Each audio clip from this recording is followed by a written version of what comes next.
morning, everyone. Hope you're all having a wonderful day today. Today, we're going to be taking a look at what I consider, as of right now, to be the best budget LPVO on the market. This is the new Vortex Venom 1:6x24. This optic is what I consider to be a noticeable iterative improvement on what came before, including the older Vortex Gen 2 Strike Eagles, both the 1:6 and 1:8 model, as well as the SIG MSR and a slew of other optics in the budget LPVO genre. Now, full disclosure on the Vortex Venom is that I did not pay for it whatsoever. This was actually sent in to me by Hugo, who is a long-time viewer of the channel. He's been supporting me for quite some time, and I'm doing some work on an upper receiver for him, and he sent it in with that upper so I could do a review on it. So go ahead and comment "Thanks, Hugo" in the comments down below. Now, as far as Vortex goes, I have absolutely no relationship with them whatsoever. Now, to frame this discussion properly, and I am going to be very positive on this optic throughout the video, however, that is going to be coming from a performance per dollar aspect. As the title implies, I don't really think you can get better and spend less money. The MSRP on this optic is $450, which sounds like a lot, but the street price from multiple retailers is currently $250, and it does come with quite a bit and packs a lot of performance for that relatively small price. So while I am going to be very high on this optic, keep in mind that I'm coming from a performance per dollar and a value perspective. So the Venom 1:6, while I am going to like it quite a bit, again, it's still not going to compete with some of the mid to high end options. Getting into basics, the Venom line from Vortex is in kind of an odd spot. It technically stands alongside the Strike Eagle Gen 2 1:6 and 1:8 models in terms of price, and then one step below the Strike Eagle first focal plane options. And then they have another Venom, which is a 3-15 first focal plane, which is above the Diamondback, but underneath the Strike Eagle, maybe, even though the new offerings in the Venom line are quite good. Now, this is of course a 1:6x24 second focal plane optic, and second focal plane 1:6 optics are kind of a sweet spot. They tend to just work, which is awesome. Now, this is a 30mm main tube. Length is about 10.3 inches. Weight is at 19.5 ounces, so size and weight is in a very good category. It's relatively small and lightweight, though again, this is not a truly compact or lightweight LPVO. Now, on the body itself, we do have large capped windage and elevation, kind of like the new Strike Eagle first focal plane optic.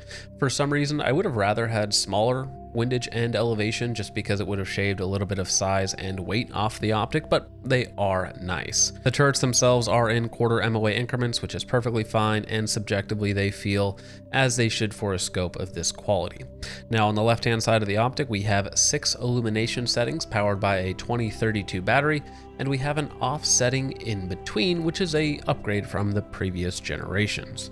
Now, this is again a second focal plane reticle. One thing about the brightness is that it's not the brightest second focal plane reticle that I've seen. It's going to be just fine for your indoors or low light scenarios, and if you just need a little bit of extra contrast, it is going to help out there. But again, it's not like a truly daylight bright optic, but it's second focal plane, so it doesn't really need it.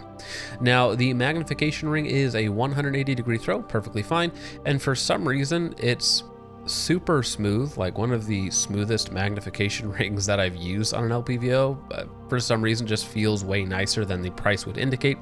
On top of that, it comes with a adjustable throw lever, which is fantastic for, again, that $250 price tag.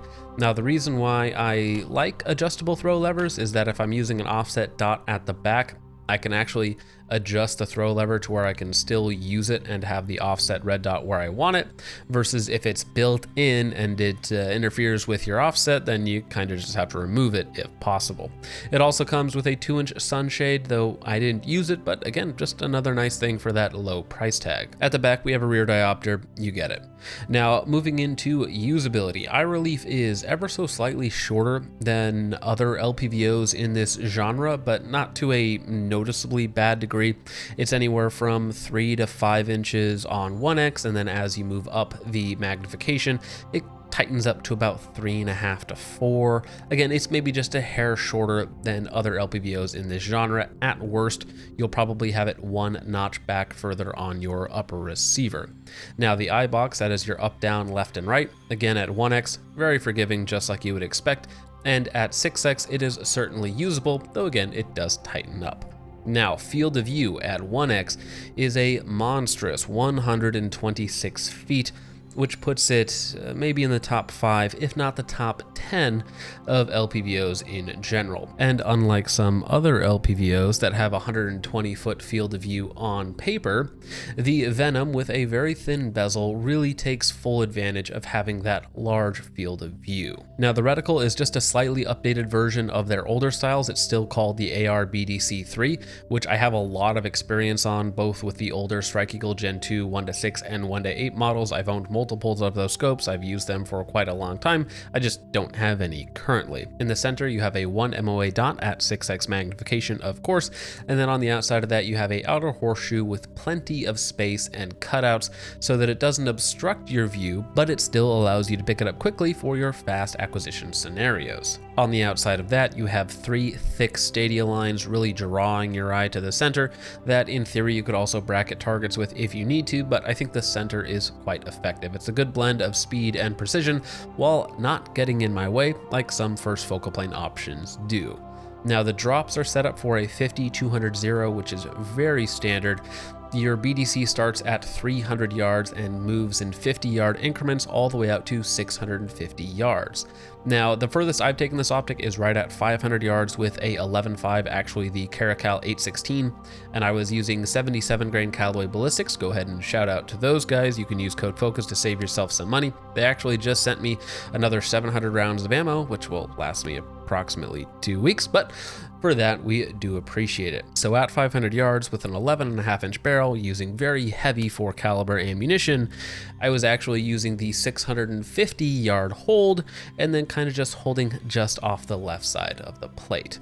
Now, speaking of wind holds, at the 300-yard drop, we have 5 and 10 mile-an-hour wind holds. Fantastic. And at the 400 through 600 yard stadia lines, we have 5, 10, and 15 mile-an-hour winds, which is very nice. You don't necessarily need those, but as a reference point, they are very nice to have. On top of that, above the reticle, you have width auto ranging brackets at the top from, I believe, 3 to 600 yards. So the reticle for me does everything that I need it to do, especially in a 1-6 second focal plane LPVO. I think it's simple, it's effective, it gives you more than enough information. You might argue one way or the other about like, oh, well, this specific ACSS reticle gives me this added functionality in this scenario, but for most people, I think it's going to do about 99% of what you want. Now, moving on to the biggest selling point of this optic for me is going to be the glass quality. It's really good for some reason. This is a inexpensive Chinese optic, but for whatever reason, Vortex in their new Venom line is managing to put in a prescription that just works really well to give you a bright, punchy image. It is noticeably brighter than other optics in this price category and even a slightly higher price category as well. The clarity is very good, though that's not to say that it's perfect. Now, I do want to be very clear, all of this footage that you're seeing captured through a camera is absolute nonsense. The human eye does not perceive as a camera does, and so you cannot look at these images that I'm presenting you and say that's what it's going to look like to me. And that goes not just for me, even though I'm capturing this footage in 6K, that goes for everyone who does this sort of thing. Because again, the way your human eye is actually going to perceive this footage is not the way the camera is going to, and then the 9 different layers of compression before it actually reaches you on your monitor. So it might be useful for a couple things, and there are certainly takeaways you can take from it. However, you cannot compare it to other footage captured by other people or say that this is definitively what it actually looks like. For instance, some of these high contrast scenarios, whether that be white light or the sun, is not indicative of the optics performance, but is indicative of the camera. And digital cameras do not deal with high contrast scenarios all that well. Now, what I can say about the optic is that the color reproduction is not perfect, especially in high dynamic range environments. Again, depending on what you're looking at, you can get a slight grayish hue where it almost like desaturates the image. It's not terrible, but it is certainly noticeable. On top of that, you do have some very minor chromatic aberration if you're looking at reflective surfaces or the most extreme bright parts of the image. You can get a tiny bit of color shift on those as well. Now, getting into the 1X image, this is just the way the image actually presents itself. I do want to say that I am biased here. I like LPVOs. I primarily use LPVOs, and I have really good vision. My right eye is at 2010, so if you're listening to somebody else who has 2200 vision, well, they're probably going to have a different experience than I am. Now, the 1X does have some distortion around the edges. Just the outer edges are going to have a little bit of fisheye and warping. You are going to notice that. That's going to be a downside of having that monstrous field of view, is that it's not a perfectly flat image. It's certainly not the flattest image out of an LPVO that I've seen. It's not going to compete with things like the Viper PST Gen 2, which is a fantastic 1X image in my personal opinion, but it's still very usable. I was able to use it quickly up close, transitioning to different targets, and of course out to about 500 yards as well. So overall, I like the 1X. The glass is bright, the reticle is good, the field of view is massive. Again, not perfect, and it's still not going to compete with top-end LPVOs. Now, I did use this side by side with the Arken EP8, and in those scenarios, just for me personally, I always preferred using the Venom outside of when I was shooting at 600 plus yards. Now, as far as durability goes, I have used this optic a lot. In the short amount of time that I've had it, I put over 1,000 rounds through it with no issues with POI shift or anything else like that, even in the cheaper mount. Now, as I mentioned, this optic is not mine and I did not destroy it, and keep in mind that this is sitting in a Monstrum mount, which is on the cheaper side of things. Now, a quick word about mounts. Even a cheaper mount, as long as it's built properly, will hold up fairly well until you get into the more destructive testing. At that point, you are going to need something a little bit stronger and more durable, and if you are thinking about encountering a harsh impact, you might want to spring for a little bit more money in your scope. But again, even with the inexpensive scope, 1,000 plus rounds, high rate of fire systems, I did not experience any point of impact shift, and the optic is of course perfectly fine. Now, bringing it back to value, at $250 with everything that it includes for the performance you're getting, it's basically unbeatable.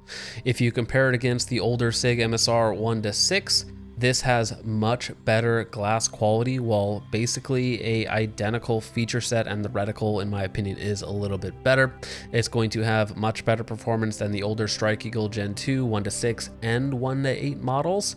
So there really isn't a lot of competition at this point in this price category. Now, it is the newest option, so we would hope that it would have, again, these iterative improvements over the older generation of optics, but as far as it goes right now in the sub $300 category, it basically stands alone. It has better glass, a better reticle, better body, and it means it's the better buy. So congratulations, Venom. You are the best of the worst, but I still like you. So with all of that out of the way, guys, let me know what you think of the Vortex Venom in the comments down below. If there's any new LPVOs that I should take a look at as well. And with all that out of the way, guys, go ahead and comment thanks Hugo if you haven't already, because again, he did send this optic out to me and let me review it, which is very nice and very appreciated as well. And once again, with all of that out of the way, thank you so much for watching. I hope you all enjoyed. I will see you in the next one. God bless.